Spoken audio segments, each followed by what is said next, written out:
मेरे को इतना हर्ट हुआ, उसने मेरे को ऐसे टॉन्च क्यों मारा कि ऐसे ही थोड़ी दूसरों की तरह शादी कर लेनी है, मेरा तो एम है। तो मेरे को वो बात ना जो बड़ी पिंच हुई। Don't trigger him. Don't trigger him. Don't trigger him. I'm telling you, don't trigger him. It's your time. It's your time. Hello guys, welcome back to another podcast. आप सुन रहे हैं true story bro with me triggered इंसान। और आज है मेरे साथ the higher authority, the supreme authority of justice, of chief justice of India, of my home, मेरी माता जी। ओए हेलो मम्मी। हेलो। कैसे हैं आप? बढ़िया, मस्त, मजे में। वैसे तो आप मेरे ही घर में रहते हो और मैं रोज आपसे पूछता ही हूँ, लेकिन आज दुनिया को भी बता दो, कैसे हैं आप? बहुत बढ़िया, हम तो बहुत अच्छे हैं। आप कैसे हैं? वाह, बस आपने पूछ लिया, आप बहुत ज्यादा अच्छे हो गए हैं। पहले मैं तुम लोगों को अपोलोजाइज करना चाहूंगा बिकॉज आज शायद मेरी आवाज थोड़ी सी अजीब सी साउंड कर रही होगी, दबी सी साउंड कर रही होगी, क्योंकि मेरा गला खराब है, मेरी नाक बंद है, मेरे को बुखार हो रखा है और मैं दवाई खा के ये पॉडकास्ट रिकॉर्ड कर रहा हूँ। एंड ये वैसे कोई नई बात नहीं है, कोई बात नहीं, ऐसे ही शुरू से ही है, बचपन से ही बीमार रहता है तू। हाँ, जिससे पहली हम स्टोरी यही सुनाते हैं कि एक्चुअली में बचपन में मैं बहुत ज्यादा ही बीमार रहता था। मैं बहुत ही सॉफ्ट सा हूँ बचपन से। बहुत सॉफ्टी है ये, हर टाइम मतलब छोटी छोटी चीजों से इसको एलर्जी, छोटी छोटी चीजें इसको बीमार कर देती हैं। मतलब मेरी बचपन से एक प्रॉब्लम है कि नाक हमेशा बंद रहती है मेरी, मतलब गला हमेशा खराब रहता है, चेस्ट कंजेशन रहती है। उसके बाद गला खराब से मेरे को याद आया, मेरे को एक बार बहुत ही सीरियस प्रॉब्लम हो गई थी, टॉन्सिलाइटिस नाम की। बहुत ज्यादा टॉन्सिल्स हो गए थे और इवन की मतलब इतने बढ़ गए कि ऑपरेशन भी करवाना पड़ा। ऑपरेशन हुआ था मेरे और बहुत छोटा था उस टाइम पे। राइट, टॉन्सिल्स का ऑपरेशन हो रखा है तुम्हारे भाई का। और पूछो क्या चाहिए, मेरी तो पूरी जिंदगी मेरे को याद है, मेरे को दवाइयां खिलाते रहे हो आप। इतना बीमार रहता था, तेरे को पता है, हम तेरे को कॉटन में लिपेट के रखते थे, कॉटन में, मतलब चेस्ट पे ऐसे कॉटन रख के फिर इसको सुलाते थे। इतनी ज्यादा इसको सर्दी हो जाती थी सर्दियों में, और मतलब हर टाइम जैसे बीमार ही रहता था। बहुत मुश्किल से पाला है इसको, बहुत नाजुक है ये मेरा बेटा। मैं तो नाजुक कली हूँ मम्मी। नहीं, तो मम्मी ने ना मेरे को बचपन से ही होम्योपैथिक मेडिसिन वगैरह जो है, हर मेरे ख्याल से महीने 2 महीने के बाद किसी नए डॉक्टर के जाते थे। वो मीठी वाली गोलियां मेरे को भी बड़ी मजे आते थे, वो होम्योपैथिक गोलियां ना व्हाइट सी बड़ी मीठी सी होती है, उसमें वो लिक्विड सा डाल देते हैं, वो खाने में मैं भी मजे में चूसता रहता था। लेकिन एक्चुअली में वो जो है इसीलिए खिलाई जाती थी मेरे को, क्योंकि इतना जो बीमार होता था। बट वो एक्चुअली हेल्प किया, मजाक से हटके। वो 2 साल तेरा ट्रीटमेंट चला, रेगुलर तेरा 2 साल होम्योपैथी का ट्रीटमेंट चला है, तो उससे तेरे को बहुत ज्यादा हेल्प मिली, क्योंकि ऐसा ठीक रहा। होम्योपैथिक मेडिसिन का जो असर होता है ना, वो एकदम से नहीं दिखता। वो ऐसा खाते रहो तब लगता है क्या है ये मीठी गोलियां खा रहे हो, लेकिन एक्चुअली में आई हैव टू से दिस कि तब मैं बचपन में सोचता था कि क्यों ही खिला रहे हो मेरे को ये मीठी गोलियां, ये खा के क्या ही हो रहा है।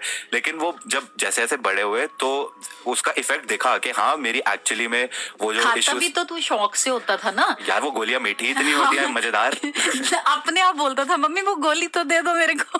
हाँ, वो डॉक्टर बोलती थी दिन में 3 बार खानी है, 4 बार खानी है, मैं 10 बार खा जाता था। मतलब 1 हफ्ते की दवाई लेके आती थी और 4 दिन में खत्म। मैंने फिर लेने जाना डॉक्टर के पास, तो उसने कहा मैंने तो आपको 1 वीक की दी थी। मैंने कहा वो खत्म भी हो गई। ओ यार, होम्योपैथिक मेडिसिन होती तो बहुत टेस्टी है, लेकिन उसका देखो असर जो है वो इंस्टेंटली नहीं दिखेगा आपको, लेकिन विद टाइम एक्चुअली में मेरे को वो लगा, क्योंकि जैसे जैसे बड़े हुए तो मेरी जुकाम की, गला दर्द की, वो सारे इश्यूज जो थे वो ठीक हो गए। मेजर प्रॉब्लम थी वो ठीक हो गई, लेकिन अभी भी जैसे वेदर चेंज होता है तो फिर तेरे को हो जाता है। नहीं, इस बार वेदर चेंज की वजह से नहीं हुआ, मैं आपको बताऊं। देखो ये क्या हुआ ना, मेरा अभी 2 दिन पहले था एक शूट, ठीक है, तो मैं जिम होकर आया और जिम में भाई 2.5 घंटा जिम करके आया मैं। अब आजकल जिम कम जा पाता हूँ ना, तो इसलिए जाता हूँ तो ज्यादा करके आता हूँ मैं। भाई आधा घंटा 35 मिनट मैंने करा कार्डियो, 35 मिनट्स कार्डियो करने के बाद मैंने 3 बॉडी पार्ट करे हैं। लोग एक बॉडी पार्ट की मतलब 5 एक्सरसाइज करते हैं, मैंने 3 बॉडी पार्ट करे हैं, इन टोटल 8 एक्सरसाइजेस।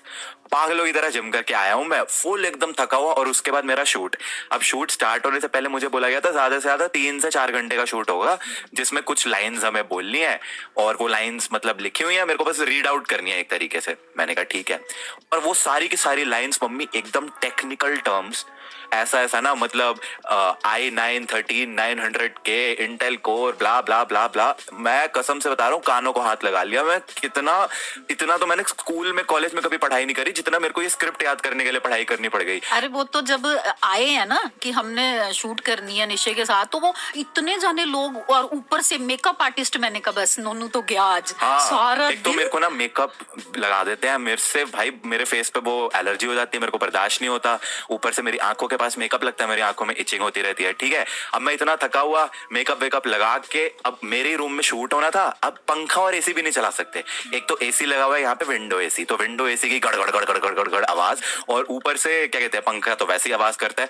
तो वो कह रहे हैं जी बिना एसी और पंखे के करना पड़ेगा। अब बिना एसी पंखे के इतनी गर्मी में मेकअप लगा के मेरे को लाइट पूरी ऑन करके कैमरा के सामने, और वो भी इतने सारे लोग इस छोटे से कमरे में, और कैमरा के सामने जो शूट 3 से 4 घंटे का होना था वो शूट खत्म हुआ है 8 घंटे में। मतलब सोचो आप, 1-2 बजे शूट शुरू हुआ, रात को 9 बजे खत्म हुआ है, 7-8 घंटे वो शूट चल गया। जब तक वो खत्म हुआ है एक चेयर पे बैठे बैठे बिना एसी पंखे के, मैं उसको बार बार बोले जा रहा था डायरेक्टर को, मैंने कहा ये शूट खत्म होगा, मैं बीमार हो जाऊंगा। वो कह रहे नहीं नहीं ब्रो हो जाएगा हो जाएगा। ऊपर से वो बार बार लाइन बोलनी पड़ रही है क्योंकि भाई इतनी टेक्निकल मेरे को याद नहीं हो रही, तो उसके कम से कम हर एक लाइन के मैंने कम से कम 10 रीटेक लिए।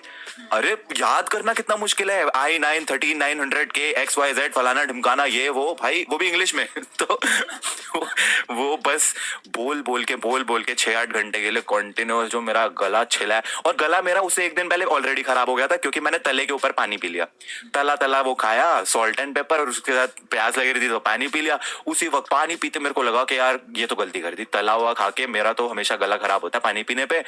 तब गले की बैंड बजी और वो 8 घंटे बोलते बोलते खत्म ही हो गया, एकदम टोटल डिस्ट्रॉय। और फिर एक्सर्शन से फीवर चढ़ गया। हाँ तो एमी थोड़ी कहती हूँ, तो इतनी नाजुक कली है मेरा सॉफ्ट। हाय राम, इतनी मेहनत के बाद ये नाजुक तो बहुत करता है। ये इसमें नाजुक कहाँ हुआ यार, यहाँ तो मैं ऐसे बैठे बैठे बीमार हो जाता तो नाजुक कली होता। मैं एक्चुअली बचपन में था मैं नाजुक कली, आई एग्री, और छोटी छोटी बातों पे मेरा रोना भी निकल जाता था। जिससे मेरे को याद आया यार, बचपन में आपकी वजह से ना मेरे को बहुत ज्यादा बुली हुआ है। क्यों भाई? यार आपने मेरा नाम रख दिया निश्चय। हाँ। ठीक है, एक तो पहले जिस जमाने में आपने मेरा नाम रखा ना निश्चय, एक तो भाई हम 90s किड्स हैं, उस जमाने में ना निश्चय किसी का नाम नहीं होता था। किसी का नाम नहीं था। आई थिंक पहला मैंने ही सोचा, मेरे ख्याल से मैंने ही सोचा निश्चय। इंडिया में टॉप ऐसा फर्स्ट 10 में निश्चय मैं ही होऊंगा। उस वक्त तो निश्चय नाम था ही नहीं किसी का नहीं था। तो तेरे को तो ग्रेटफुल होना चाहिए कि इतना यूनिक नाम रखा मैंने तेरा। रुको जरा सबर करो, अभी असली चीज पर आने दो। आपने नाम रख दिया निश्चय। हाँ। और उसके ऊपर स्पेलिंग रख दी NISCHAY। हाँ। निश्चय। ठीक है, स्पेलिंग तो होते बनते NISHCHAY, आपने रखे स्पेलिंग NISCHAY निश्चय। अब ये क्यों किया? पहले तो लोगों को निश्चय ही नहीं बोलना आता, उसमें भी आपने स्पेलिंग में छेड़खानी कर दी। अब लोग भाई कोई नैन्सी बोल रहा है, मेरे कॉलेज का प्रोफेसर मेरे को नैन्सी रीड करता था, निश्चय से नैन्सी। एक बात बता, निश्चय और नैन्सी में तो बहुत फर्क है ना। निश्चय चलो और वो मैं मान रहा हूँ वो प्रोफेसर हाँ। कुछ अलग नशे में रहते थे, बट फिर भी निश्चय कभी कोई बोल ही नहीं पाया ना स्कूल में ना कॉलेज में। निश्चय को अगर आप इंग्लिश में लिखोगे तो NISHCHAY लिखोगे। आपने क्या सोच के इसके बाद H नहीं रखा? मैंने ऐसा कुछ नहीं सोचा, मेरे को जो स्पेलिंग ठीक लगे मैंने वही रखे। पर वो तो स्पेलिंग गलत है ना एक तरीके से मेरे लिए वो ठीक थे। आपकी वजह से जिंदगी भर मैं यहाँ पे सदमे में रहा हूँ। लोग मुझसे पूछते रहते हैं कि तुम्हारे नाम में S के बाद H क्यों नहीं है। मैं उनको एग्जाम पता क्या देता हूँ, रीजनिंग।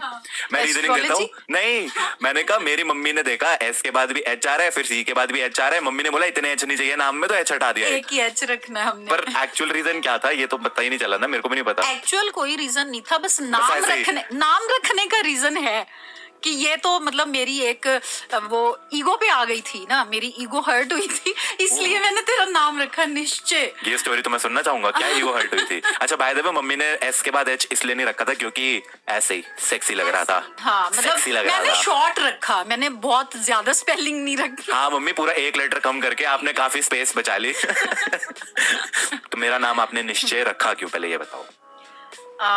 निश्चय इसलिए रखा कि एक मतलब मेरी एक फ्रेंड थी, जब हमारी शादी नहीं हुई थी ना, तो मतलब हम दोनों पढ़ते थे, बहुत फ्यूचर प्लानिंग करते होते थे कि हमने ये करना है, हमने वो करना है, डॉक्टर बनना है, अभी नहीं शादी करनी, पढ़ाई करनी, ये करनी वो करनी।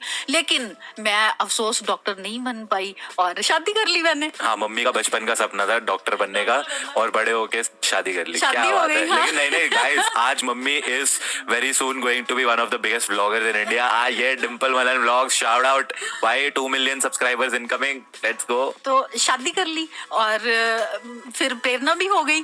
उसके बाद ना जब एक बार मैं अपने मम्मी के घर गई तो वो ही मेरी फ्रेंड आई मेरे को मिलने। तो हम ऐसी बातें कर रहे थे कि तू कब शादी कर रही है। तो उसने ना मेरे को टॉन्च मारा एक बार, कहती ऐसे ही थोड़ी ना मैं लोगों की तरह बड़ी बड़ी बातें करनी और शादी कर लेनी, मेरा तो कोई एम है, मैंने तो अभी जिंदगी में कुछ बनना है, करना है, फिर सोचेंगे शादी। चलो जी। उसके बाद ना मेरे को इतना हर्ट हुआ, उसने मेरे को ऐसे टॉन्च क्यों मारा कि ऐसे ही थोड़ी दूसरों की तरह शादी कर लेनी है, मेरा तो एम है। तो मेरे को वो बात ना जो बड़ी पिंच हुई, तो मतलब उस टाइम ही जैसे होता है ना दिमाग में एक चीज स्टक कर जाती है।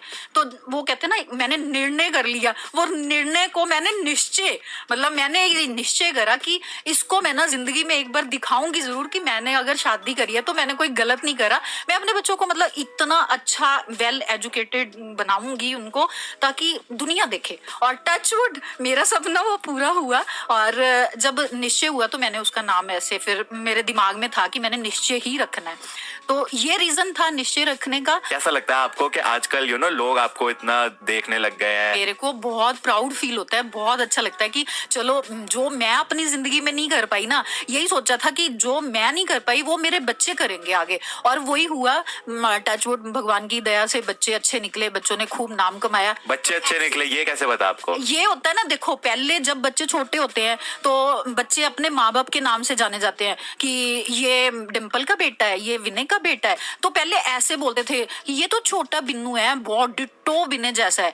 तो हमें अच्छा लगता था कि हमारे बच्चे हमारे नाम से जाने जाते हैं। लेकिन आजकल अब क्या हो गया, बिल्कुल टाइम उल्ट हो गया, बिल्कुल मतलब टाइम जो है वो ऐसा आ गया कि हम बाहर निकलते हैं ना तो लोग हमें ये नहीं कहते कि आप ये आपके बच्चे हैं, लोग कहते हैं कि आप उनके मम्मी पापा हो। हाँ, आप ट्रिगर्ड इंसान की मम्मा हो, आप वंडर साहब की मम्मा हो, आप फुकरा इंसान की मम्मा हो। मतलब ऐसे वो जब बोलते हैं ना तो मेरे को मतलब अंदर से इतना प्राउड फील होता है ना। मैं कहती हूँ कि शुक्र है भगवान का, मैंने कुछ अच्छे कर्म करे हैं जो मेरे बच्चे इतने अच्छे निकले हैं। अब मम्मी मैं इतना भी कुछ खास नहीं यार, मैं इतना भी कुछ सारी खास दुनिया नहीं। जानती है। देखो लोग पैसा सब कमाते हैं, लेकिन जो इज्जत, जो मतलब रिस्पेक्ट और नाम मेरे बच्चों ने कमाया ना, मैं कहती हूँ थैंक गॉड, भगवान सबके बच्चों को ऐसा ही बनाए। मम्मी कुछ ज्यादा ही सेंटी हो गई लगता है। देखो बोलते बोलते भी इनके लग रहा है आंसू निकल गए हैं मुझे। वो तो मैं हूँ ही, थोड़ी हूँ ना सॉफ्टी। हमारी मम्मी इतनी सेंटी है, मतलब एक दिन ना मैंने ऐसी मम्मी को, अभी सुनो ये बहुत रिसेंट टाइम की एक स्टोरी है, ठीक है। तो मम्मी ना व्लॉग जब करती हैं तो इनको सिखाया हमने कि फ्रंट कैमरा की जगह आप बैक कैमरा से व्लॉग करो, ज्यादा अच्छी क्वालिटी आती है। तो मम्मी ना बैक कैमरा जैसे अपनी तरफ रखा हुआ है, ठीक है। फिर कोई सामने आ जाता है तो वो कैमरा घुमा रही होती है। तो मैंने मम्मी को ऐसे बोल दिया कि मम्मी जब आप कैमरा घुमा रहे होते हो ना, उसके बीच में भी आप जो लाइंस वगैरह बोलते हो तो वो ना एडिटिंग में दिक्कत हो जाती है, फिर वो अच्छा नहीं लगता, क्योंकि कैमरा टेढ़ा मेढ़ा घूम रहा है, उसके बीच में उसको कट भी नहीं कर सकते क्योंकि आप डायलॉग्स बोल रहे होते हो। तो बस ये बोलने के लिए मैंने बोला हाँ भाई ब्लॉगर नंबर 1 ऐसे ऐसे कैमरा घुमाते हुए भी लाइनें बोल रहे होते हो, बस वो तो एक टाइम होता है कि बंदा कुछ मतलब और सोच रहा होता है लेकिन बात कोई और होगी, तो उससे मेरे को थोड़ा सा हर्ट हो गया। और मैंने बस इतना बोल दिया, और भाई ब्लॉगर नंबर 1 कैमरा ऐसे ऐसे टेढ़ा मेढ़ा घुमाते घुमाते लाइनें बोलते हो, एडिट भी नहीं होता वो, उसको ये मत किया करो, बस इतना सा बोला। मेरे को समझ ही नहीं आया। इसके बाद मम्मी के आंसू शुरू, तुम मेरे बारे में ऐसे बोलते हो, तुम मुझे ऐसे बोलते हो। भाई कसम से रोए जा रही है, आंसू निकली जा रही है, तुमने ये क्यों बोला, ऐसे क्यों बोल दिया। और मैं सदमे में, अरे मैंने क्या बोल दिया भाई, मैं तो यही बोल रहा हूँ कि कैमरा ऐसे ऐसे मत घुमाया करो। मम्मी थोड़ी सी हमारी सेंटी है अभी भी। देखो ये इतनी जो स्टोरी बता रही थी कि मेरे बच्चे ऐसे हैं, मेरे बच्चे ऐसे हैं, उसमें भी बेचारे का रोना निकल गया। सच्ची में आंसू में नहीं, आंखों में आंसू है। ये तो खुशी के इमोशनल हो जाती हूँ ना मैं बहुत जल्दी। बाय द वे जो मम्मी ने बात बोली कि इनकी शादी जो है वो काफी जल्दी हो गई थी, हाँ, उससे मुझे याद आया कि यू वर जस्ट 19। मम्मी 19 साल की थी जब इनकी शादी हो गई थी। 19 साल में ना मैं क्या कर रहा था 19 साल में, आपकी शादी हो गई थी 19 साल में। मैं तो तभी तो मेरे को मेरी सहेली ने इतना वो मार दिया ना कि मेरा तो लाइफ का सपना है, शादी थोड़ी करनी है।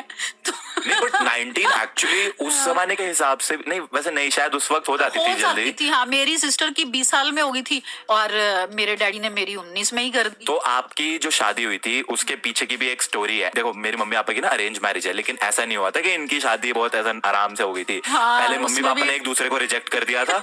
मम्मी ने नहीं करा, पापा ने करा था।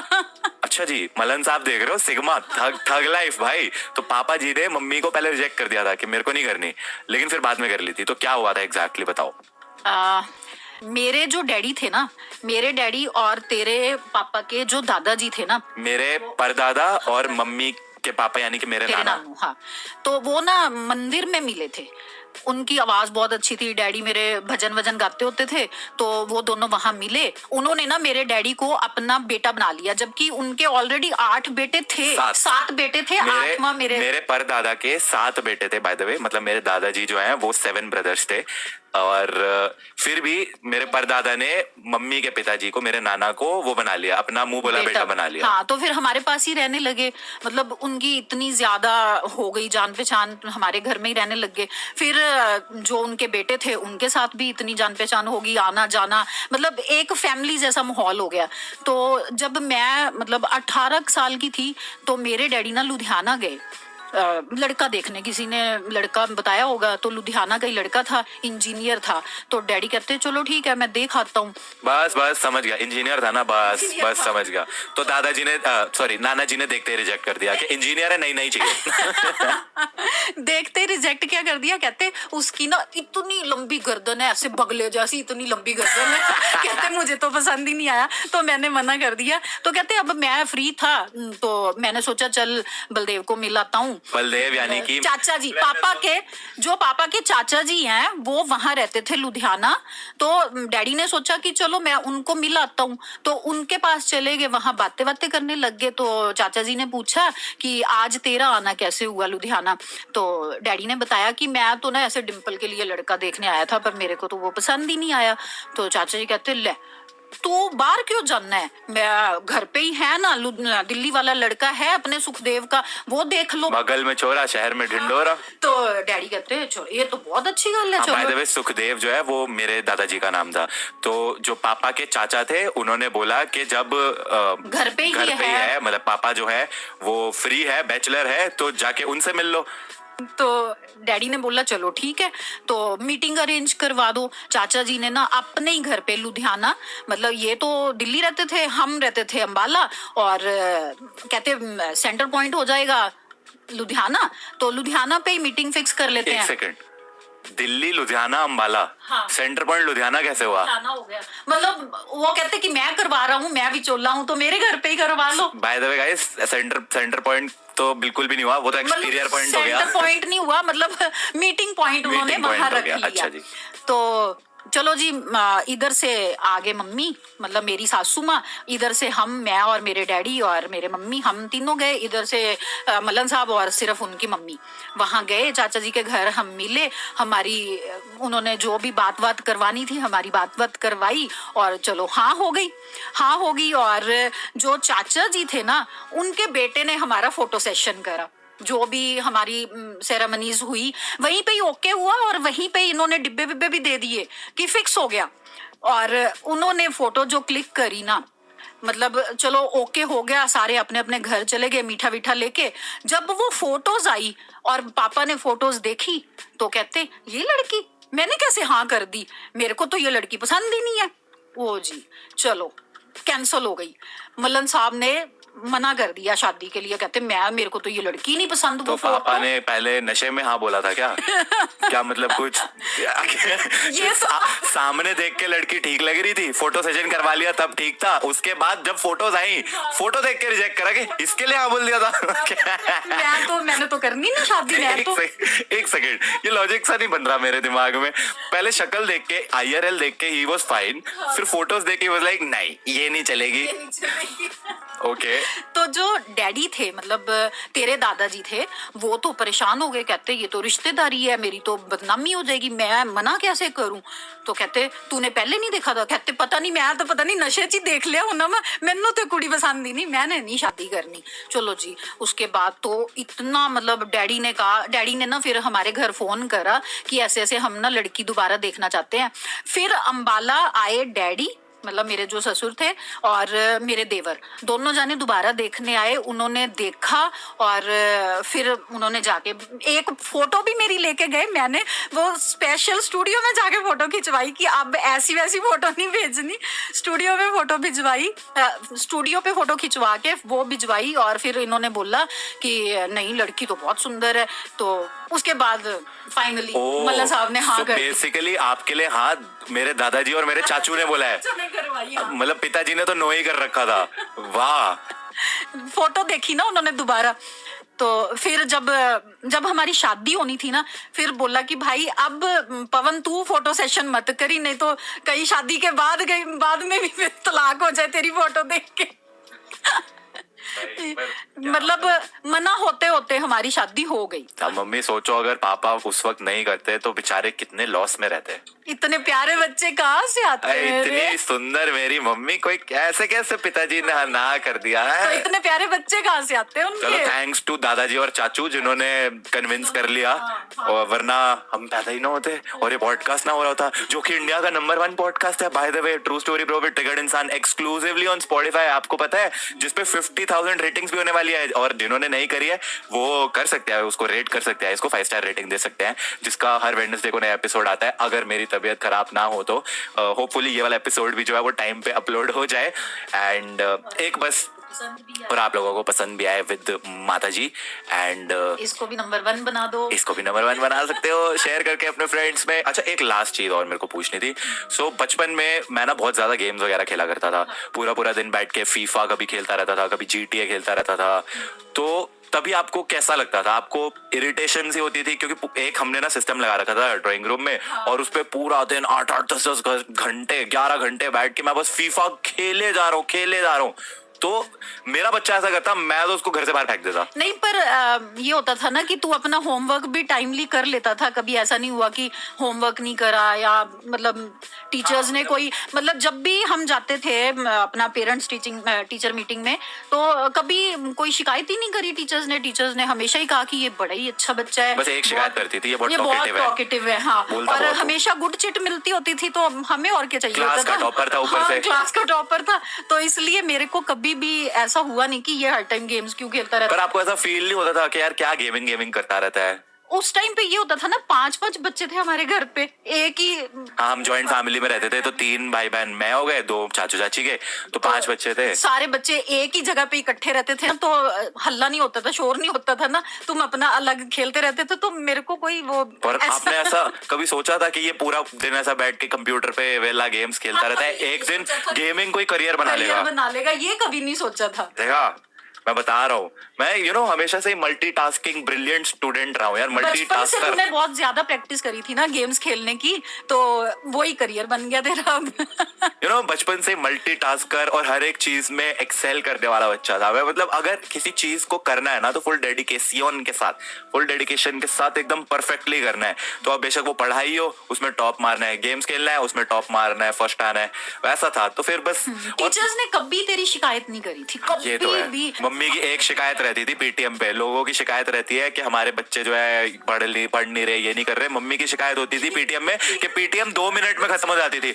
हमसे पहले बैठे हुए आधा घंटा हो गया जी, उनकी वेट करे जा रहे हैं, वो उठेंगे। जैसे हमारी बारी आती थी, ये तो बहुत अच्छा बच्चा है, ये लो इसकी मार्कशीट वगैरह, ये तो मौका ही नहीं मिलता था कुछ बोलने का। सही बात है। और 2 मिनट में खत्म हो जाते थे, और हम ऐसे पूछते थे टीचर से, हो गया? हाँ, कहती थी, हाँ, और क्या बोलूं? होके इतनी एक्साइटमेंट में आते थे कि टीचर्स मीटिंग में जाना है, और 2 मिनट में खत्म। मम्मी पर बोर्ड पे हमेशा नाम लिखा होता था टॉपर्स में। हाँ, तो जाते ही पहले हम देखते होते थे कि निश्चय का आया ऊपर। टॉप 3 स्टूडेंट्स के नाम लिखे होते हैं ना टॉप पे, तो उसमें हमेशा मेरा नाम तो होता ही था। बस वो बात अलग है, फर्स्ट पे कम ही होता था, सेकंड थर्ड पे ज्यादा होता था, बट था तो कम से कम, ठीक है ना। बोर्ड पे तो आता था ना। बोर्ड पे तो आता था, सही बात है। एंड इसके साथ साथ एक बस लास्ट क्वेश्चन, अब आप देखो सोशल मीडिया पे अच्छा खासा आप नाम बना लिया है आपने, डिम्पल मलान ब्लॉग्स, अब लोग आपके ब्लॉग्स वगैरह भी देखते हैं, तो आपने कभी सोचा था कि एक दिन आपको ट्रिगर्ड इंसान के पॉडकास्ट पे आने का मौका मिलेगा? वो भी ट्रू स्टोरी ब्रो, भी ट्रिगर्ड इंसान।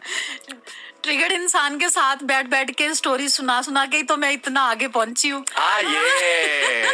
ये तो आप अपनी इस सक्सेस का श्रेय किसको देना चाहेंगे? ऑब्वियसली मिस्टर निश्चय Malhan, Oh my triggered God. इंसान। ये तो क्वेश्चन मैंने बिल्कुल इसलिए नहीं पूछा था ताकि आप मेरा नाम लो। क्योंकि पता है देखो मम्मी को मैं even before I started YouTube, मैं मम्मी को हमेशा यही कहता था कि मम्मी आप ना ये खाना बनाते हो इसकी वीडियोस वगैरह बनाओ। हमारे घर में जब तू पढ़ता था कॉलेज में, हॉस्टल रहता था, तो हमेशा मेरे को फोन करके यही बोलता था, मम्मी मैं आऊंगा ना फिर हम ना यूट्यूब चैनल खोलेंगे, वीडियोस बनाएंगे। तो मैंने उस चीज को कभी सीरियसली नहीं लिया, मैंने कहा ऐसे ही कह रहा है, ऐसे ही कह रहा है। तो तुमने अपना मतलब अचीव करा ना अपने बस दो बस चैनल। बस बस बस बस बस बस बस इतनी वो तारीफ मत करो, ज्यादा हो जाती है। हाँ, आई होप आपको मजा आया हो mummy, and I hope audience को मजा आया हो कुछ मजेदार बचपन की कहानियां सुन के। एंड अगर आया हो तो what they can do is they can share this podcast, they can rate this podcast, 5 star rating दे सकते हैं इसको। एंड हर वेडनेसडे को एक नया एपिसोड आता है true story bro with triggered इंसान का, जहां पे सच्ची घटनाएं सुनने को मिलती हैं of me, my friends, my family and fans also. So next week probably it will be a fan story, जिसमें आपको सुनने को मिलेगी एक भूतिया कहानी जो कि मैंने अभी रिसेंटली शॉर्टलिस्ट करी थी। एंड मेरे को देखते ही लगा था कि भाई ये कुछ ज्यादा ही मतलब नेक्स्ट लेवल की स्टोरी है, ये सुनने में काफी मजा आएगा। तो अगर आप वो भूतिया स्टोरी सुनना चाहते हैं तो stay tuned on true story bro with triggered इंसान।